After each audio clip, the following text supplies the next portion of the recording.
पैदा गया सुर काहे बहन हो में आयन काहे धर्म में ई बात अजन्मा गोचर चराचर के स्वामी निरंकार ओमकार जाने जमाना आदि अनादि अजर और अमर है परमी निरूपम सनातन है माना।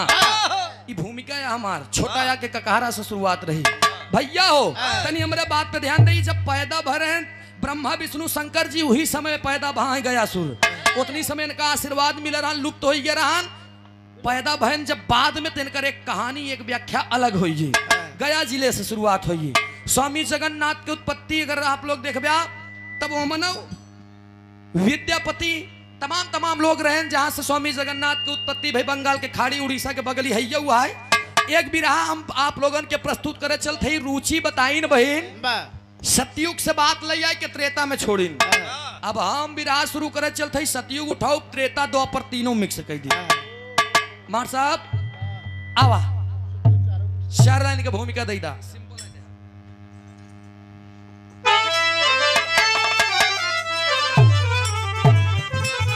बहुत अच्छे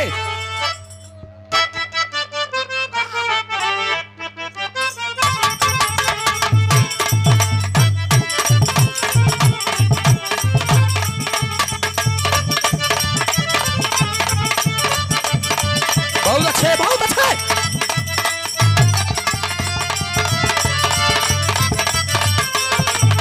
बदल तो न जाओगे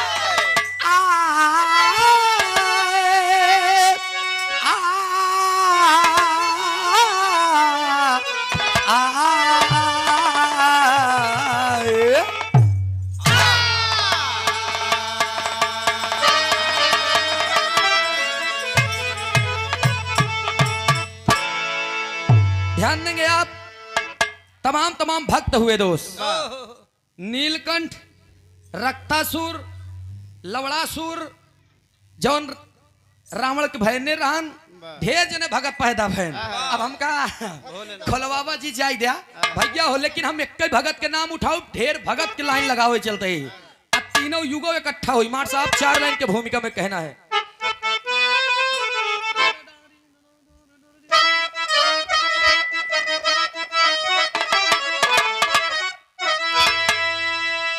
करके कसी कंगन कंचन की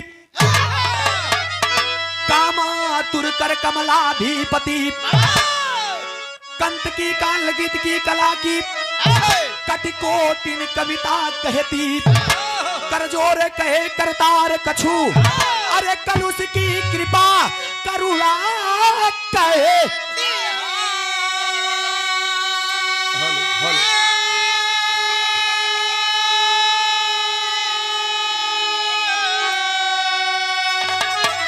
कामिनी की कुछ काल कला कैसे कुह के कैलाश पति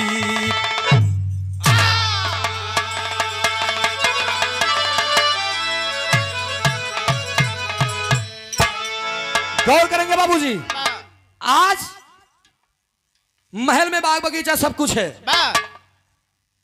बहुत सुंदर परिवार रहा है सब कुछ हरा भरा रहा है सोना चांदी महल अटारी धन दौलत सब कुछ रहे लेकिन अगर गोदी में खिलड़िका नहीं रहा विधाता जेकर दई है सथिया माई के बाप के उदर से पैदा भइले बेटवा मानधाता विधाता जेकर दई है। लेकिन तनी से साइड में लगाए क्या एक लाइन कव्वाली के टुकड़ा बमार साहब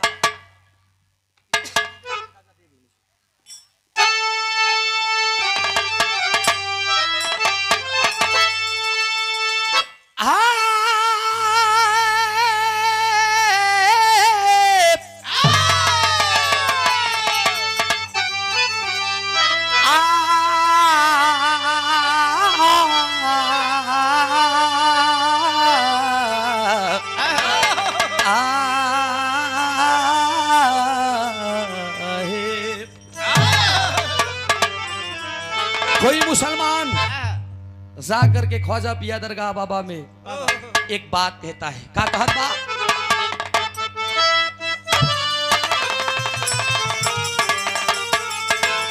अरे हर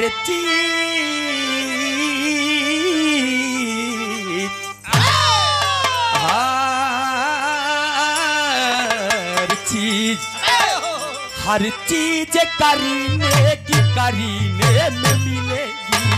हर चीज करीने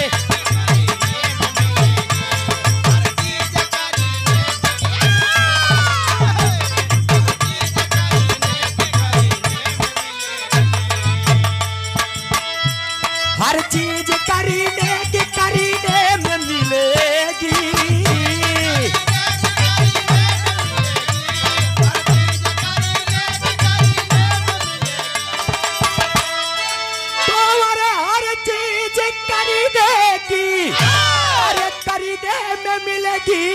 अरे मक्के में मिलेगी या मदीने में मिलेगी। मक्के में मिलेगी या मदीने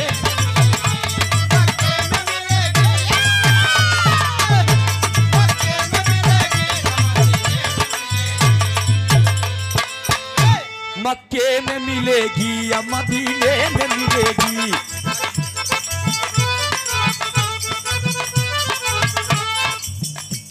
मक्के में मिलेगी या मदीने में मिलेगी। मक्के में मिलेगी या मदीने में मिलेगी।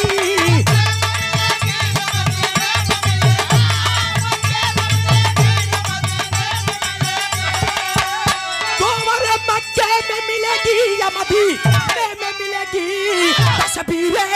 तस्वीर मोहम्मद मेरे सीने में मिलेगी। तस्वीर मोहम्मद मेरे सीने में।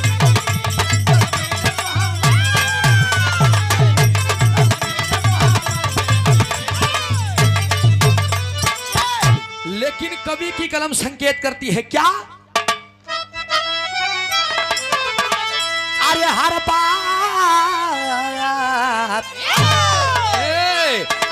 बात व्यर्थ होती है औकात से बढ़कर। हर बात व्यर्थ होती है औकात से बढ़कर।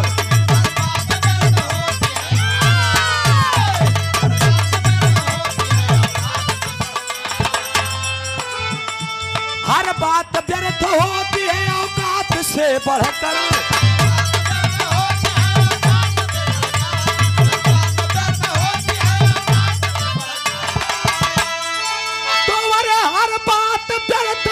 ये बाबू औकात से बढ़कर कुछ भी नहीं संसार में औलाद से बढ़कर। कुछ भी नहीं संसार में औलाद से बढ़कर।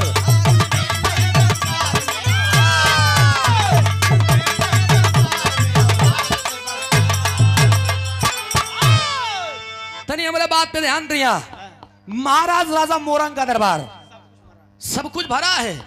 धन दौलत सोना चांदी महल अटारी बाग बगीचा पूरा परिवार सजा है दोस्त। लेकिन परिवार में राजा मोरंग के बियाह भवा। बियाह भय के बाद में पत्नी तृप्ति आई गई द्वार पे आ जाती है। कईयों वर्ष बीत गया और गोद में एक भी बच्चा नहीं हुआ दोस्त। जब एक लड़का नहीं भो तो मेहरारू आज राजा मोरंग के बुला कहा बसैया।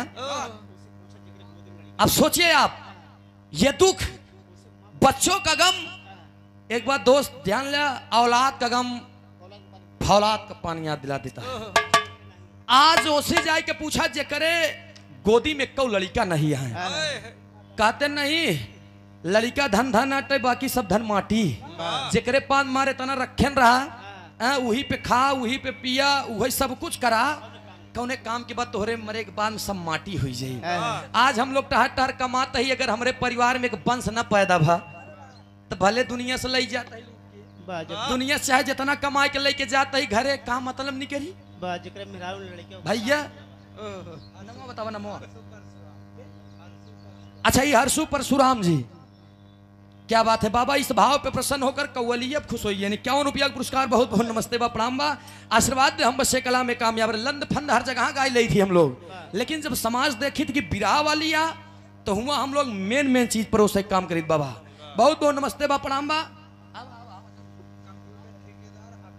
और ये कंप्यूटर ठेकेदार हकारपुर की धरती से 101 रुपया का पुरस्कार इस भाव पे प्रसन्न होकर बहुत बहुत नमस्ते बा, प्रणाम बा, एक स्वर से सभी सकल पंच की नमस्ते बा। लेकिन ये भैया आज पत्नी तृप्ति को बुला करके राजा मोरंग जी बताएं कहन मेरी रानी आखिर तू रोवत का है? मेहरारू का नखरा बहुत बेकार होता है। जब राजा मोरंग पूछ ले रोवत का है तो लगिन फिर गोड़े के उठा से माटी खोद है। जब माटी खोदे लगी कहे का बताई सैया सब कुछ तो भरब अब थूथून लटक गए उनकर। और जब थूथून लटक गए तो मनसेधु देखा एक बात जान ले एक मेहरारू रोवे लगा तो 10-20 मेहरारू रोवे लगा थी। हाँ ई प्रेम है मेहरारूवन की। एक खिरोवे लगा तो बेचारी चुप करावत अपन रोई दे था बेगर समझे। अब बाद में चाहे कर यही कर रहे हैं लेकिन एक बार रोई दे। अब मेहरारू बेचारी जब रोवे लाग तब राजा मोरंग जी कहन का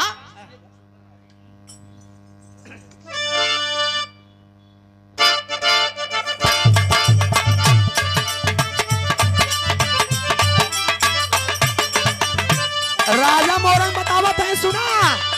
जिसके घर सुंदर नारी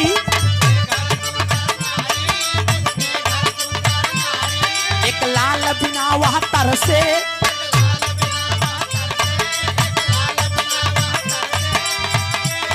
मुखमंडल है मुरझाया नैनों से पानी बरसे।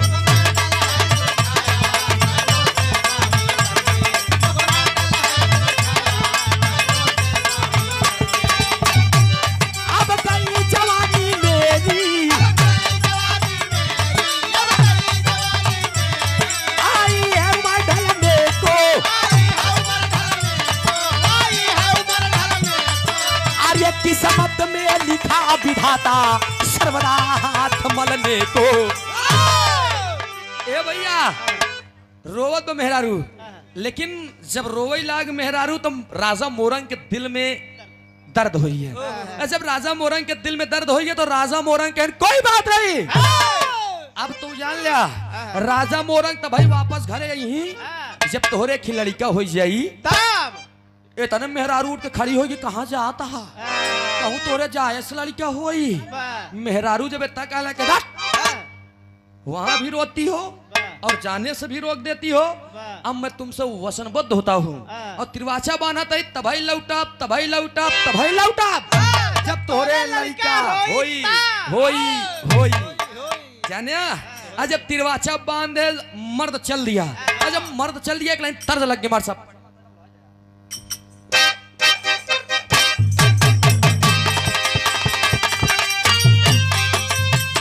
बहुत अच्छे बहुत अच्छे।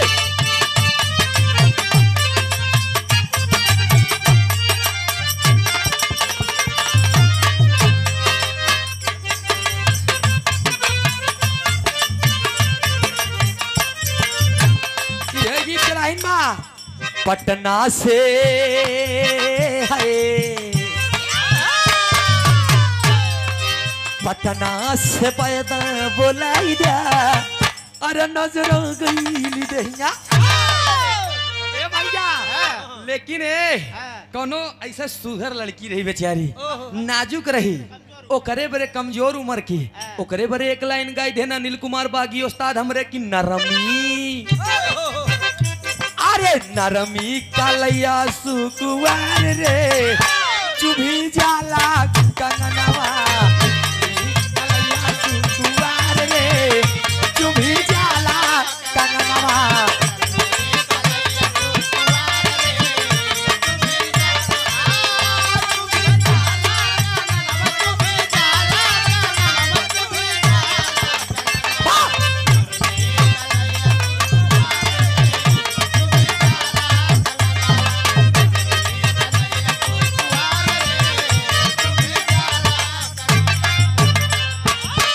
राजा मोरंग चल दिए और होत का बा अरे बनवा को है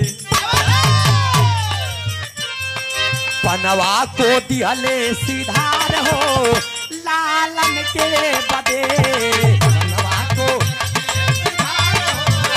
लालन के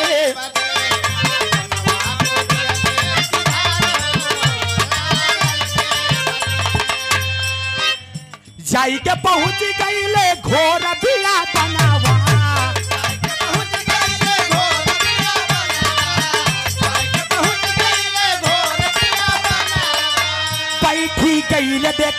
मारी के आसनवा बैठी गईल देखा मारी के आसनवा।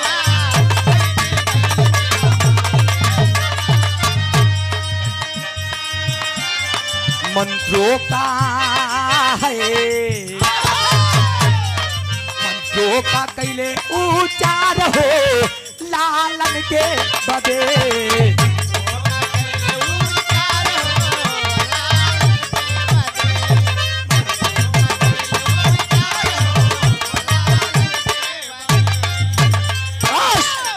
और ये राजा राम इंद्रराज, अच्छा राजा राम बिंद राजगढ़ 101 रुपया का पुरस्कार इस भाव पे प्रसन्न होकर बहुत बहुत नमस्ते बा प्रणाम बा आशीर्वाद की चाबा। और ये डॉक्टर सर्वजीत बिंद ग्राम बंगालीपुर बरई पार 51 रुपया का पुरस्कार बहुत बहुत नमस्ते बा प्रणाम बा। 100 से सभी सकल पंच के नमस्ते बा आशीर्वाद हम बसे कला में कामयाब रहे। बिरहा तमाम सुने होंगे लेकिन खाली बैठ के आप लोग मुड़े मिजाज या कि हमें का गावे लगी नहीं यार नई चीज अच्छा बैठा रहा तो देवो करबे करे बात। एक बात आप जान लिया कि बिरहा आप लोग पूरा सुन ले तो आनंदो मिली और निष्कर्षो निकली है। ये बिरहा जनाब श्री जुगनू हैदर अली उस्ताद की लास्ट लेखनी थी दोस्त। मंच पे गाए हुई ना कहा लेकिन कैसे नहीं कह पाए कर। उनके बाद गाने वाला एक लौता कलाकार आलिया हफीफ संसल उस्ताद। भैया आप लोग तनी बैठ जाबा तो दूसर मजा आई जी। आप लोग तनी ऐसा किनारे आके बैठ जाबा तो तनी मजा आई हम गावई में अब तो को सुनई में। हाँ ये गानवा अगर बैठ के सुनबे तो देहे मोहे लागी। ए भैया देखा पहुंच गए अजब बियाबान जंगल में पहुंच गए। राजा मोरंग बढ़ गए तपस्या में लीन हो गए। ओम नमो भगवते वासुदेवाय नमः। ओम नमो भगवते वासुदेवाय नमः। जय जय हे भगवती सुरभारती तो चढ़ो प्रणमा नाता तुम्हें जय वागीश्वरी शरणम तेगा श्यामा।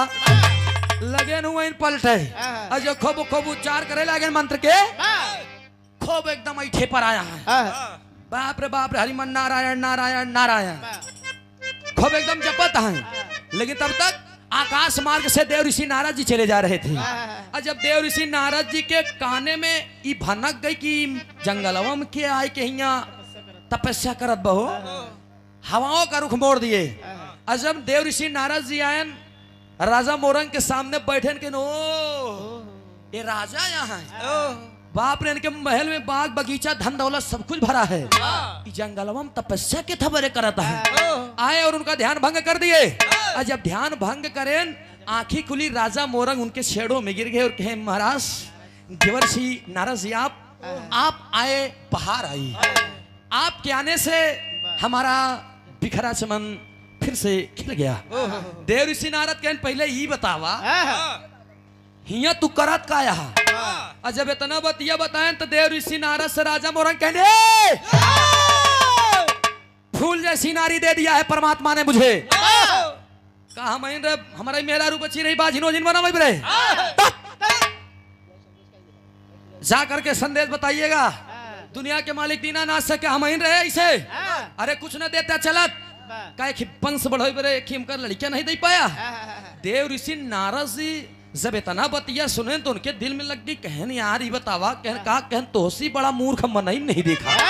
कहनी का है कहनी जंगलवा में तपस्या करना सरण क्या हुई। कहन ताब कहन तुम बेवकूफ हो मैं तुमको बता रहा हूँ। राजा मोरंग उठ के खड़ा हो गए कहन हम बतावत है काक तो का करे के बाद प्रयागराज के ओरिजिनल खाटी लग गई मार साहब। यही तरह दिया आए हाय ए भैया ये गाना बहुत पुराने है लेकिन आज जान पैदा कर दिए था। कैसे गाँव बाबू राम आधार उहाई गाँव कई गो तीनिया आए भैया उहाई गाँव कई गो तीनिया माराए में आई हो दादा माराए में बाराबत बोला वाली ना हो उहाई गाँव कई गो तीनिया।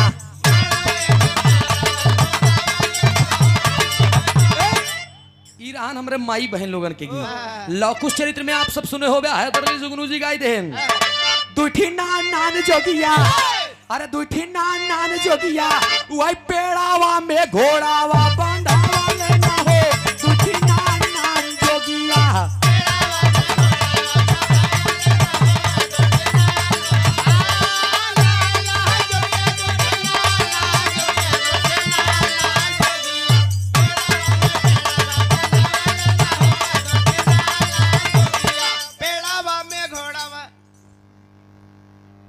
अलगे ही थे पर बतावा हम कहत का है अलगई बक्के पर हम कहा था पेड़वा में घोड़ावा बधवले है 2 ठिन नान नान जोगिए तो इनका घोड़वा में पेड़वा बांधे पर आया है तनी सुना करा तब गुना ये भैया लेकिन ई भाव के तनी के बदल देन के हमार कार्यक्रम रहा दुखीराम काका से दुखीराम काका का बदल देन का भाई साहब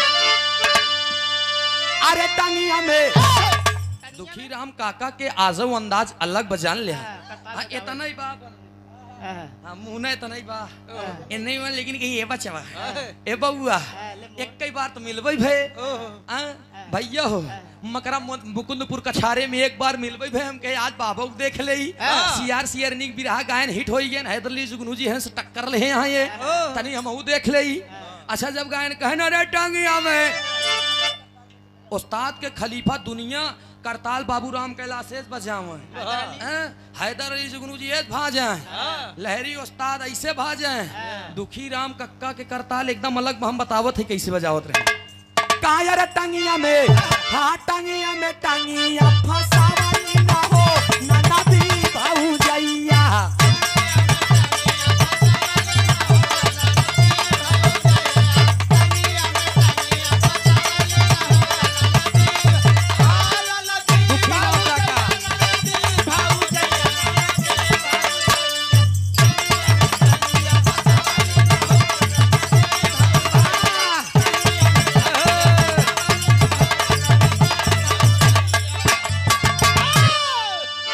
काका एकर आवाज मान लई ले ब्या एकर कहां से लई आवत हो ब्या लेकिन काका माने नाय बजाए नो ऐसा नहीं कहे का अरे टंगिया में टंगिया फसावली रे नदी भौजैया ऊपरा से अरे ऊपरा से डाल के नदी भौजैया ऊपरा से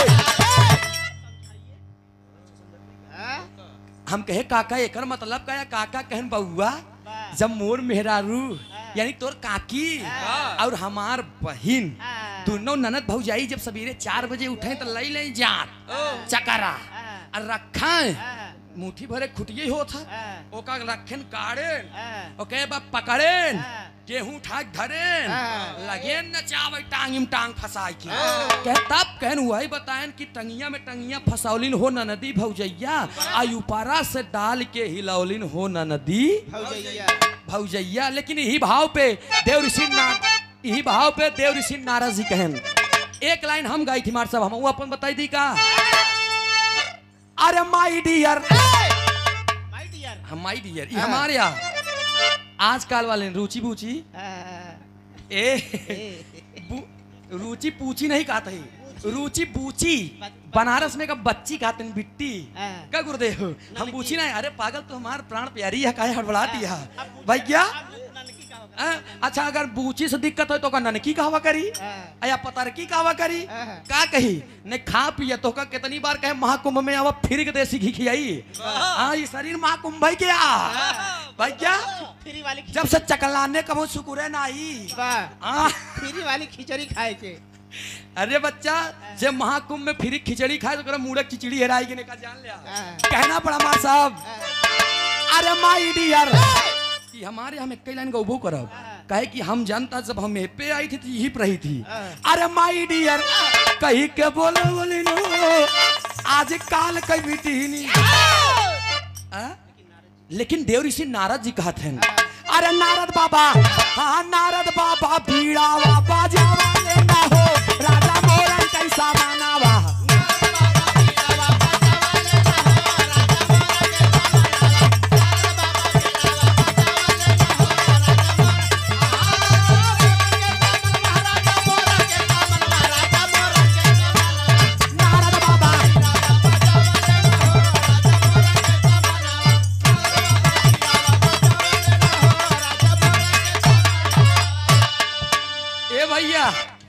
नारद बाबा बीड़ा बजाए के एकदम जगाए दे लई के बंटहवा मुंह डेढ़ बी तक चूनी लई के लौटी के बाजा नारायण नारायण जब इतना बात कहन प्रभु कौनो ऐसा जुआड़ बतावा जैसे हमरे लड़का हो जाए जब इतना बतिया बताएं तो देव ऋषि नारद डांट के कहे चिसुलिए साइये घर में एक जने कहन पुत्र यज्ञ रचावत रहे भैया लेकिन पुत्र यष्टि यज्ञ रखे कहन जाकर के द्वार पे पुत्र यष्टि यज्ञ रचाइए यज्ञ के साथे साथे एक सुंदर विशाल भंडारा कीजिए। जैसे आज भंडारा आप लोगों ने देखा ये कितना भव्य हाँ भंडारा कितना विशाल रूप ले इतनी समय जान लपी रहा। बहुत कम समय बहुत कम स्थान जहाँ देखे के मिलत हुई कि खाना और गाना दोनों साथे भोजन और भजन दोनों साथे ऐसा भंडारा कहन फाना एक ही इतने पे राजा मोरंग कहन महाराज जी बताओ ऐसी का हुई कहन आगे सारा काम हमारे है खाली तू भंडारा फाना कहन मान ले हम भंडारा फान दिया कहन भंडारा फाने जरूर लेकिन नेवता समझ के बांट नेवता समझ के बांटे के बा राजा मोरंग कहन हमरे पास सब कुछ तो बा कौने चीज की कमी बा 3 लोग 14 भुवन निमंत्रण कर दे दूंगा 56 करोड़ हीरो आ जाए कोनो दिक्कत नहीं बा जब इतना बतिया कहे अरे बाप रे बाप जब इतना बात कहे ना तब देव ऋषि नारद जी कहन कोई दिक्कत नहीं लेकिन तू दुनिया के नेवता दे दिया हम जेका जेका कहा थे ओका ओका नेवता ना दिया राजा मोरंग कहन केका केका नेवता नहीं दे के बा तब देव ऋषि नारद जी बतावत है का बताएं कहे स्वर्ग लोक अमृत लोक सगर नेवता बांट दिया इनहु लोक में कोनो दुश्मन होई लेकिन हमें देखा देव ऋषि नारद दुश्मनी कैसे निकारता है स्वर्ग लोक अमृत लोक सगर नेवता बांट दिया अरे लेकिन ब्रह्मा विष्णु और शंकर कई नेवता काट दिया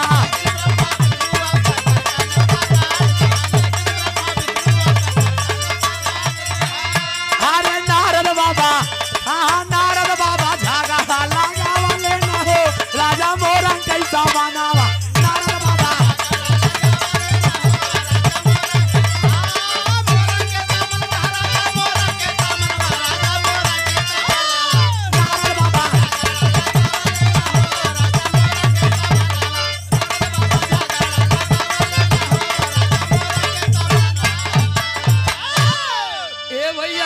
झगड़ा लगाए देन अब इतना बात कही के राजा मोरंग जी तो चले गए अपने घर जब घरे देखे मेहरारू बैठी पहन के टिकुल्ला लगा के बैठी पहले के जमाने में रुचि बिट्टी माई काकी हरन अठन्नी भरे के टिकुली देते रहे आज वाले तो सरसों को नान के कोनो हो छोड़ के वही हेरा थे फुनगुनी लगाई ले बस उहु से नान के हो तो वो ले ले हां वो ले ले हां बड़वार से भागत हैं लेकिन पहले के दाई माई ने पूरा ऐसा रखे ऐसा लागे जैसे था वाली बटम हो कोट वाली मार जबरदस्त बटम पूरा एकदम लागे लाल लाल ऐसा चमकत रहा माई हरन कब पान खाए लेते ऐसा लगाई का तब के मेहरारू ऐसे रात रही लेकिन आजकल में बेचारी ऐसे हैया हुआ है तब के चना बेर्रा के रोटी रात रही पहले जब चना बेर्रा के रोटी खाए तो माई डायन 2.5-3 किलो दूध मेहरारू पटाई लेते रहे आजकल वाले की आधा किलो एकदम कोरा दूध दे दिया दूसरे दिन उनसे जाके खबर लिया देखा का वो था लेकिन है भैया इधर बताए क्या बताए सुना चल दिए जब राजा मोरंग अपने घरे पहुंचे तो मेहरारू से कहा ये टिकुल्ला लगा के बैठी मेहरारू जल्दी सुट गई गरीब बाप रे बाप आई गया कहना आज तक गया लेकिन लड़कवा नहीं भा जब इतना बतिया कहन राजा मोरंग कहन होई कहन अब कैसे होई कहन हमका जंगलवा में देव ऋषि नारायण मिल रहे कहन का कहाँ है इतने मुंह लटक गया कहन सब तो ठीक बा मुला देख बताई सबके नेवता दे के ब्रह्मा जी शंकर जी और विष्णु जी से पता नहीं का दुश्मनी फाने उनका नेवता ना ही दे के बा मेहरारू इतने 4 परक लंबा कहन मान नारद जी मूर्ख रहे तू मूर्ख वही दुनिया के मालिक वही लड़का दे वाले वही सबके करता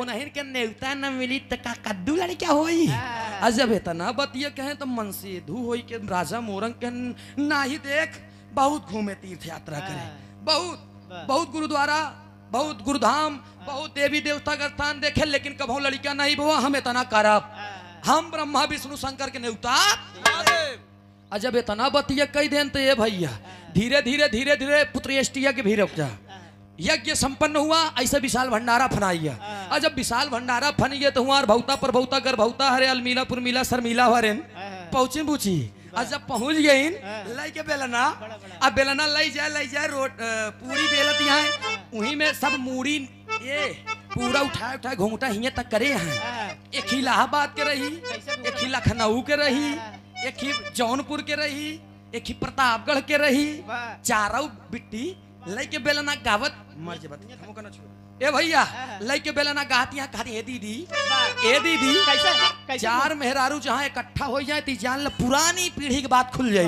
कैसे मुंह ना मुंह फैसला हो जात खट से। कैसे मुंह ना मुंह रहे वो पूरा मुंह मुन्ने रहा तब उस गांव में का गावत रहे मार साहब।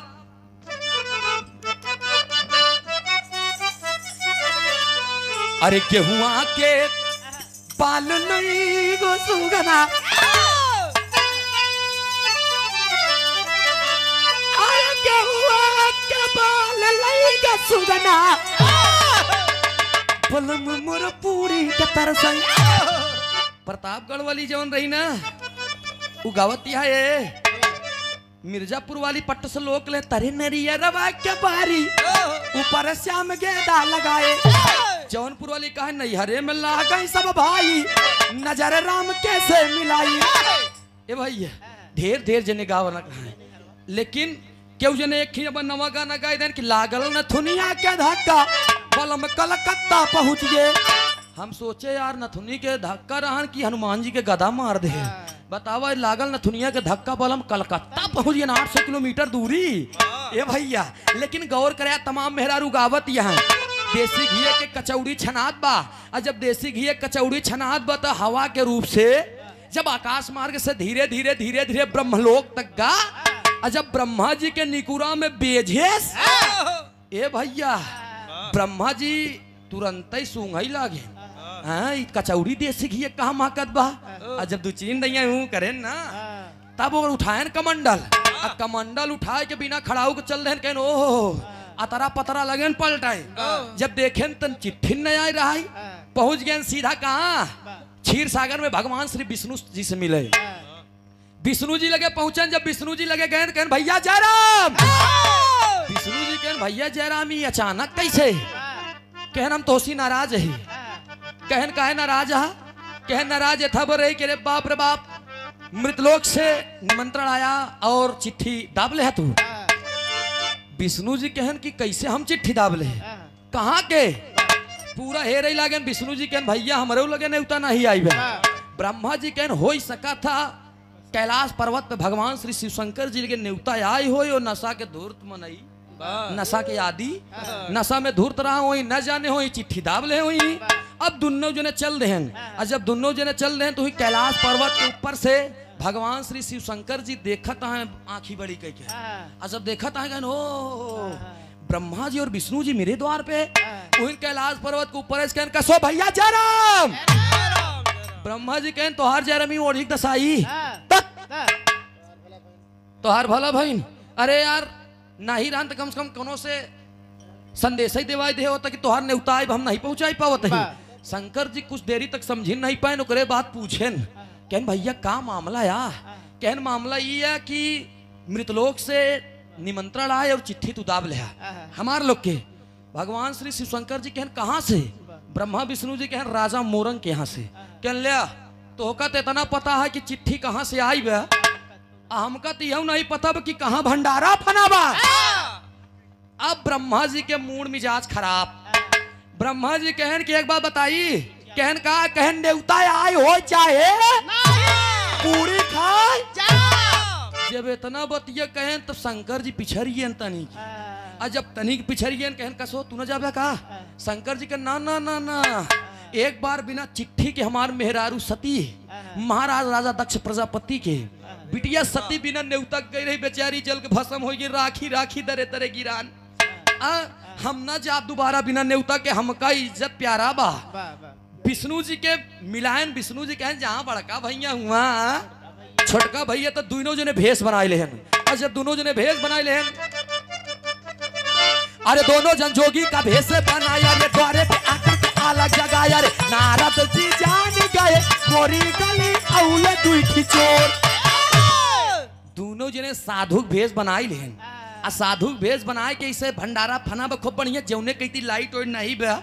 एकदम गुपचुप हुई गई थी। दोनों जने पियरी पहन के बैठ गए नीचे मुड़ी के तब तक पत्तल आई है भैया, गिलास आई है, कशोला आई है, सब चीज आई है। अब इधर पूरी चली गई है। सब जने देखा था लक्ष्मी नारायण की जय नहीं बोले पाए, ब्रह्मा जी लगे नहीं चाहिए। और जब ब्रह्मा जी खाए लगे तो विष्णु जी शर्मात है। विष्णु जी कह भैया हो सब तो के देखा था है जय वही बोले कहना ना ना विष्णु हिंचन रहा। अब देसी घी एक कचौड़ी जब हिंचत है तो हिंचता ही है।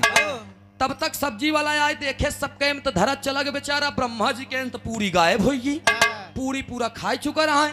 अब वो बेचारा कहा भाई बतावा कहनी पूरी तो होगा नहीं चला का। ब्रह्मा जी कहन अरे यार पूरी हो तक हम चुराई ले ही थे, अब तक क्यों देवे नहीं। गवा बेचारा सब्जी धई के पूरी लेके आवत तो इधर पूरी सब्जी खाई है।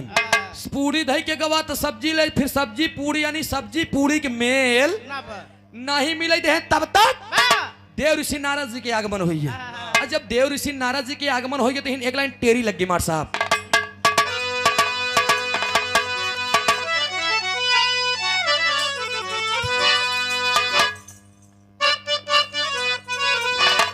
आए हाय प्रयागराज के ओरिजिनल टेरिया आए हाय होई है होई बरसाई बरसाई बादरिया बरला हर कई बरसाई बरसाई बरसाई बादरिया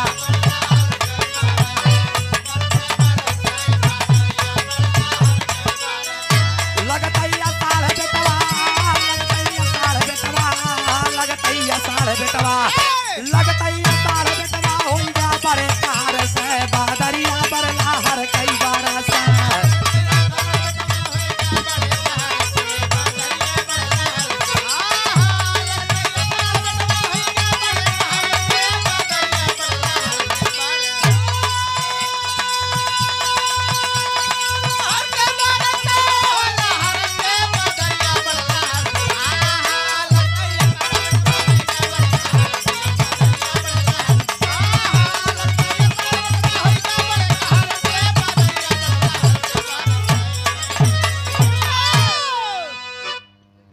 लगता ही अषाढ़ बेटवा हो गया बड़े कहर से बदरिया बर लहर के आई गंदे ऋषि नारद जी। राजा मोरंग कहनो हो प्रभु आप आ गए, कहना आइए कह नहीं बतावा कहना पानी पीला। नारद जी कहना पानी न पियब तब कहन पहले हम कही बतावा चिट्ठी कैसे बांटे। अब इतने तो नारद जी के राजा मोरंग के बात होला क्या प्रभु इतना बड़ा विशाल भंडारा फाने ही इतना बड़ा विशाल भंडारा फाने अगर 4 6 ठी 10 ठी 20 ठी अगर बिना नेउता खाई ले ही तो कौन फर्क पड़ जी का हमार कम हो जाई। देव ऋषि नारद जी इतने चिल्लाए कहन कि अगर यही बिना नेउतारी सारे खाए ती जान ले तोहरे मेहरारू के लड़का ना होए। अभी बतिया राजा उधर ब्रह्मा जी के और विष्णु जी के काने में चला गया तो ब्रह्मा जी कहन विष्णु जी से भैया कहन का कहन वह देखा आइए भैया भैया आप लोग तनी है कि बैठ जा रोडिया चालू है भैया तनी के की आई जा नहीं नहीं कोनो दिक्कत नहीं बा आओ भैया तनी अंदर आई जा। ए भैया दोनों जने में लड़ाई हो गई और जब दोनों जने बहस करे लगे तब देव ऋषि नारद कहन अगर वही बिना नेउतारी खई ही तो तोहरे मेहरारू के लड़का ना होई। अब जैसे आ जाई देख लिया हम दोनों जने तो मान ला नेउता पाए हम और रुचि बिरहा गवैया यही फोन तो हमारे लोग के करे यहाँ ए बेचारे तो बिना नेउता की आई यहाँ खई ही जरूर तो हम लोग जाए तू पार लेके अरे यार हम नेउता दे ना एक तो समझा करा भैया बिना नेउतारी खाए लागे इतना ही बतिया सुनते ही मान तो राजा मोरंग के दिमाग खट्टा तुरंत ही पूछा उछा बहन के चला चला चला चला चला देखी क्या बिना नेउता क्या खाद बा होत का बमार साहब प्रयागराज के ओरिजिनल खाटी जा।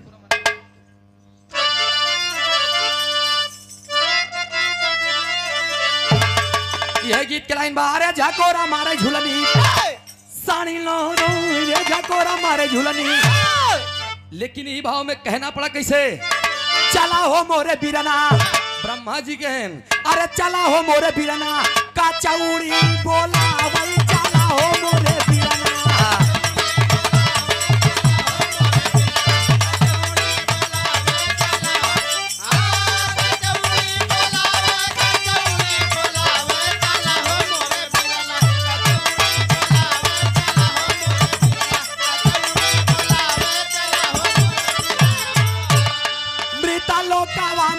राजा मोरंग कई भावानावा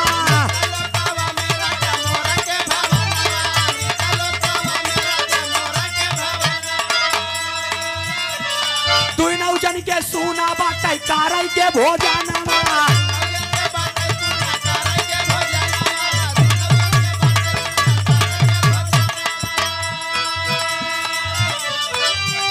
कचौड़ी के महक से कचौड़ी के महक से मोहे में पानी आवई चला हो मोरे बियाना कचौड़ी बोला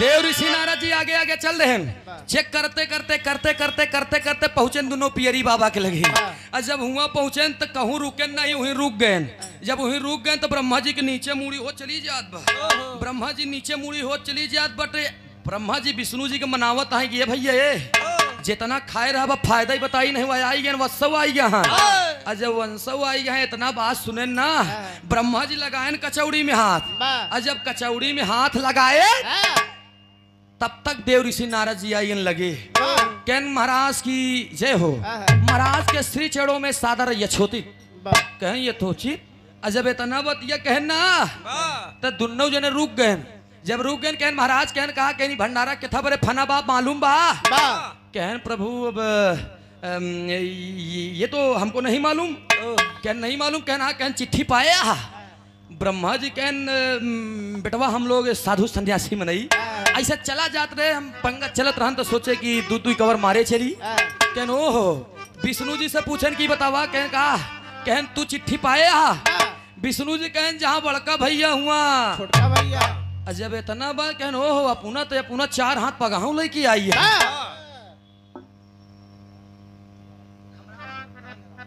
धनराज बिंद राजगढ़ की धरती से 51 रुपया का पुरस्कार बहुत बहुत नमस्ते बा प्रणाम बा आशीर्वाद हम कला में कामयाब रहे ए भैया कहन प्रभु कहन का कहन अगर तू पूरी खा ले तो राजा मोरंग के मेहरारू के लड़का ब्रह्मा जी आपन खसरा खतौनी लगन देख पलट डान पूरा जब राजा मोरंग के मेहरारू के भाग्य के पन्ना आए देखेन पूरा सादा खालिद कहन बेटवा नारद कहन का कहनी राजा मोरंग के नसीब में लड़का नहीं बा इनके मेहरारू के भाग्य के पन्ना खाली बा कहन पन्ना फाड़ के दूसरा लगाए था पिताजी लेकिन लड़का दिया कहन इनके भाग्य में लड़का है ये नहीं बा कह सुनो पिताजी अगर राजा मोरंग के मेहरारू के भाग्य में लड़का नहीं तो तोहरे भाग्य में कचौड़ी नहीं निकाला हमारे समय समय कचौड़ी जितना खाए रहे सब निकाला टेट टानना हो चाहिए जान लिया पलरा भर कचौड़ी थे कि मिलाऊ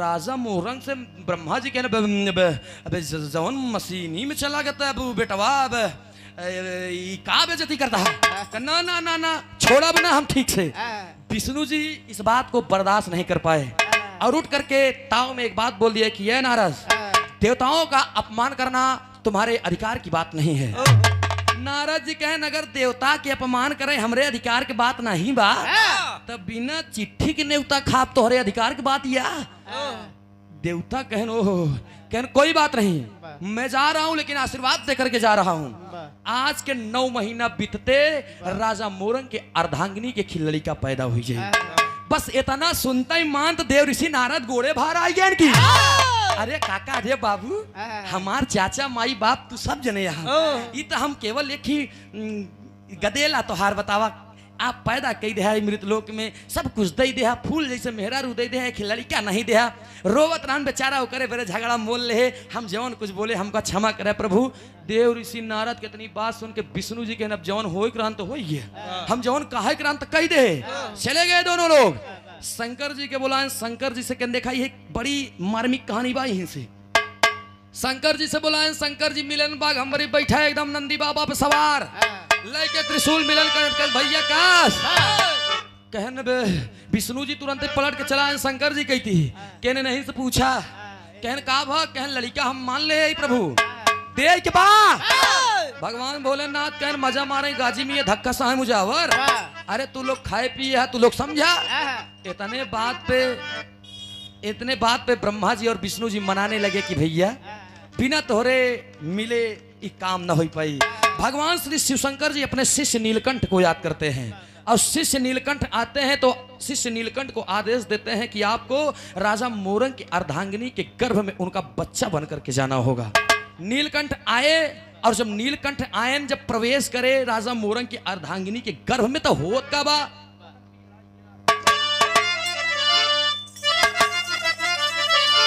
अरे बदन पियर आई गया।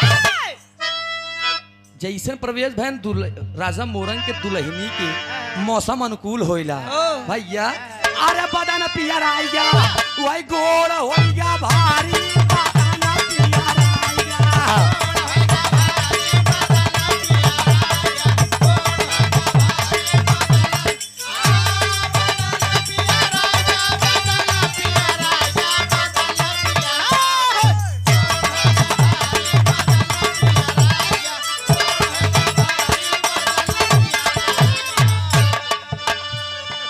एक महीना बीता अरे दूसर बीती जा तीसर चौथा बचवा गया लनिया।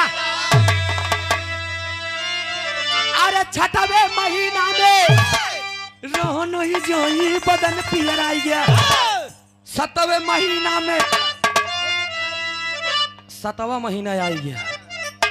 सतवें महीना में पेट फूली जा। आया 8वें महीना में दर्द सता। अरे नववे के बीतते अरे नववे के बीतते लाल हो गया हजारी बदन पियर आई गया। कौन हो गया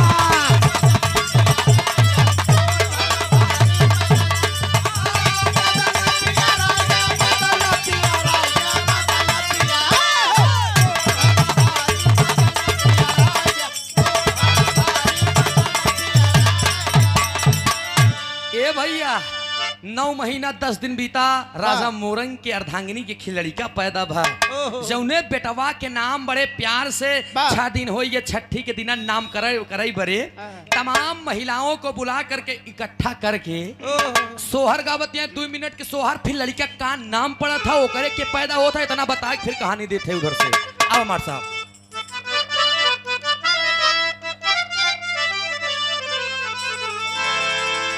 पहले के हमारे काकी दाई हरन गावत रहे जो 80 साल वाली हैं। कैसे गाँव हमारे साहब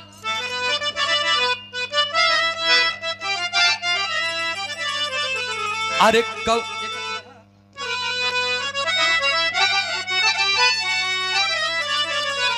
अरे कौने घारी जाना मेला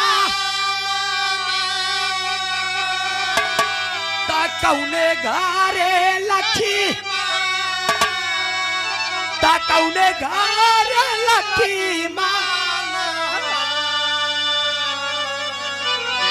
रामा कौने घरे भरा भुआल आंगन वा में सोहार हो रामा कौने घरे भरा भुआल आंगन वा में सोहार बाबड़ की माई है रे बड़ा टाप जमावती है ए भैया।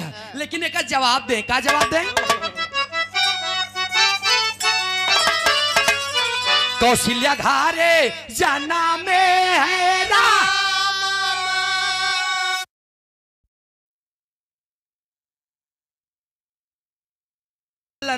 तोर चितवन कैसे अरे ए हो ललान तोरा माई कैसे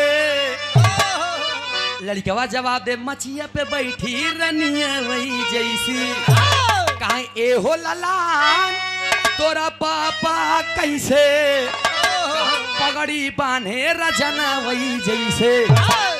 जब बहनी के नंबर आए तो लड़का हंस के जवाब देत बा ए हो ललान अरे तोरा दीदी कैसे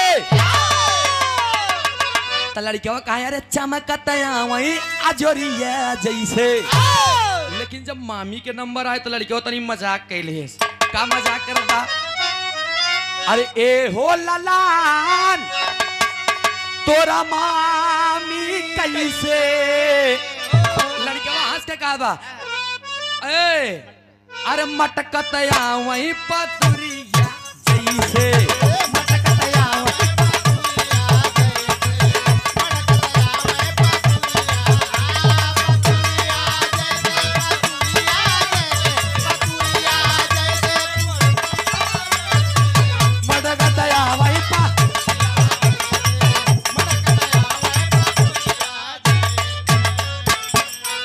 तमाम सोहर आए। लेकिन अब तनी एक लाइन उनकर ले जे नन्नर में बना नारी में बेचारे छक्का लोग, वो लोग कैसे गाओ थे मार साहब। लखनऊ में चला जा तो उनका छक्का कहा थे, मड़ुआ डीह में चला जा तो उनका भड़ुआ कहा थे, तनी चला जा छपरा कहती बलिया कहती तो उनका लवंडा कहा थे। हाँ कैसे मार साहब, पतरा कहती चला जाती हिजड़ा कहा, बागी कहती चला जा तो नपुंसक कहा थे। भैया आवा कहना पड़ा, ले जल्दी से, जल्दी ले 2 मिनट में कहानी कर।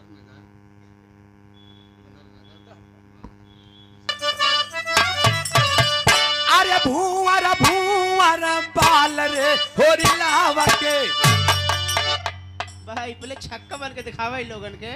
मोर भैया जाई दिया, जल्दी छक्का बन जा। पहले हमार बात सुना। अब 1 मिनट समय पर पहले गाय ले दो बना बोनम ना कहना पड़ा मार साहब। अरे भूवर भूवर बाल रे होरी लावा के, भाई एकदम ओरिजिनल आधा के साथ छक्का बन के दिखावा इन लोगन छक्का कैसे होते। छक्का लोग गावत हैं जैसे हम वैसे बतावत है। आधा पूरा बतावा कैसे। छक्का लोग जब दुआरे आई थी ना, कहा अरे चलत मुसाफिर का मोहलिए रे पिजरे वाली मुनिया, चलत मुसाफिर मार तो का बहन मिली थी अब 100 रुपया काटा तब कल लाई। ए भैया देखा ही छक्का का, ए भैया ए कभी जिखिया देखे रहे एक बार, दोबारा हम देखा नहीं भे बिया होई तो मैं यही जरूर 5000 पहले से लगा धरे रहा, कहे कि 11000 से कम तो मंगी ही ने। ए भैया ए जिया मुन्नी भाई नौटंकी वाली, ओहो ये बार हम नहीं बनत रहे। ए भैया छक्का लोग गाँव ऐसे आवाए काहे पहले आवत ही कैसे पिछड़ के आवत ही कैसे भाई पिछड़ के आवत बाबा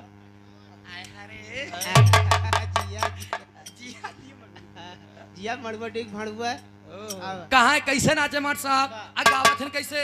ए पहुंच गए ए बेनी भैया ए दे रे बाबा, गए हम लोग दिल्ली कैलाश नगर को प्रोग्राम दे, एक खियाई बेचारी हुन मिली गई ट्रेनी पे, कहा तेरी कसम भी ना लिए जाऊंगी नहीं रे। अच्छा जब इतना करे ना तो हम कह देवेंद्र भैया तेरी कसम जो है मैं देकर ही जाऊंगा, और जा रहा हूँ लूटने भैया, अब तुम तो यहाँ पर लूट रही हो। तो कहा भाई दरवाजा तो कर बंद होला रे, खिड़कियां हम बंद कर देता नहीं तो कहा दरवाजा तो कर बंद होला रे, जे निर्बंसी होला तोरे को दूगो लइका हमके मोरे मेरा रुआ नहीं बा, लड़का कहाँ होई। ए भैया तो गावे कैसे गावे, एक लाइन लेला, एक लाइन अब रोड से बगल हो, खाली 1 मिनट बाद जब बंद हो जाई तो कहना पड़ा मार साहब जा थिन नाचा थिन कैसे। अरे भूवर भूवर बाल रे होरी लावा के,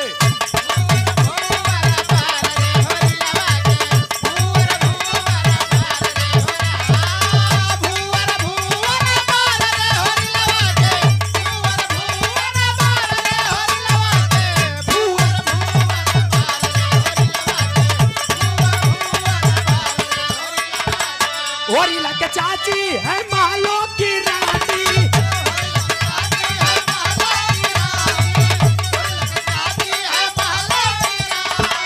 चाचा चाचा चाचा चाचा हुए रंग बाजरे होरी लावा के,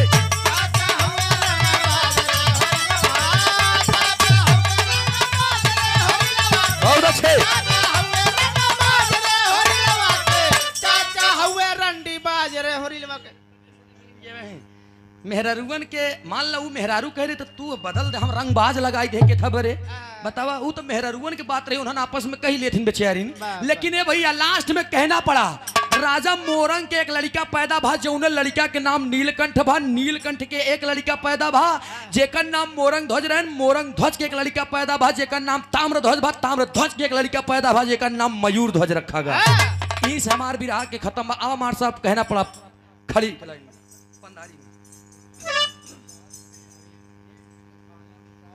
तूफानी निषाद उमड़ी की धरती से बहुत समाया का पुरस्कार बहुत बहुत नमस्ते बा प्रणाम बा आशीर्वाद दे हम बस कला में कामयाब रहे जहां रहे खुश रहे आबाद रहे कहना पड़ा मार साहब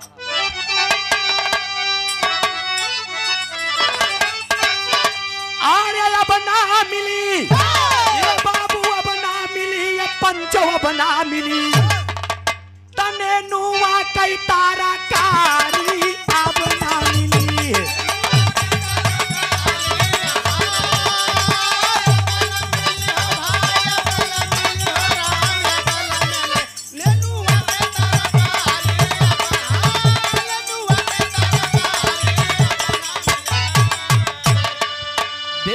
नहीं गावे लांग नौकरिया सरकारी अब न मिली पतिवर्ता नारी अब न मिली त का न मिली भैया लेकिन लास्ट में हम बताओ थे भवा का अरे पूरा भवा ये पंचो पूरा भवा ये बाबू पूरा भवा त राजा मोरंग कैसा पानावा पूरा भवा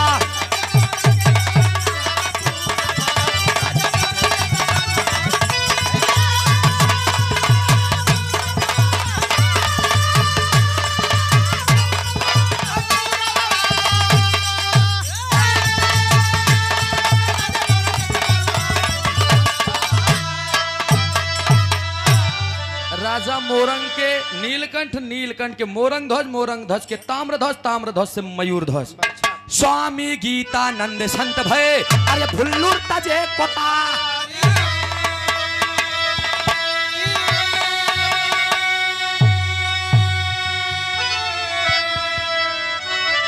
विमल कवि अमलेंदु साथे गुजरात की कविता न्यारी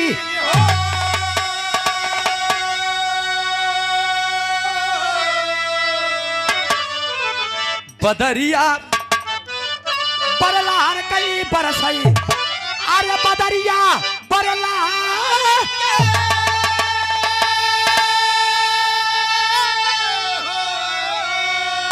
ओ बदरिया बरलार कई बरसई कावई सूरज यादव चेला बाहे दर कई बदरिया बरलार कई बरसई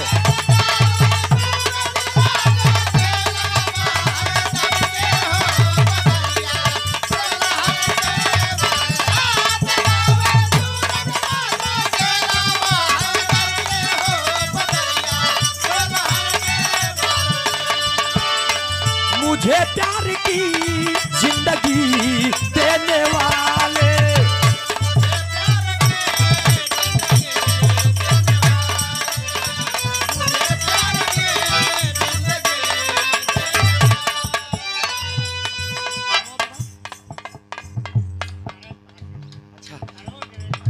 क्या बात है भारत सरोज जी बाबूजी की तरफ से इस भाव पे प्रसन्न होकर 101 रुपए का यह पुरस्कार नहीं आशीर्वाद है आपके श्री चरणों में कोट को नमन व प्रणाम हम यहीं से धन्य होइए कि कम से कम आप आशीर्वाद दे मंच तक आइए बहुत बहुत नमन व प्रणाम आशीर्वाद दे एक स्वर से सभी सकल पंच के नमस्ते बा कभी गम न देना कभी दुख न देना खुशी देने वाले मुझे प्यार की जिंदगी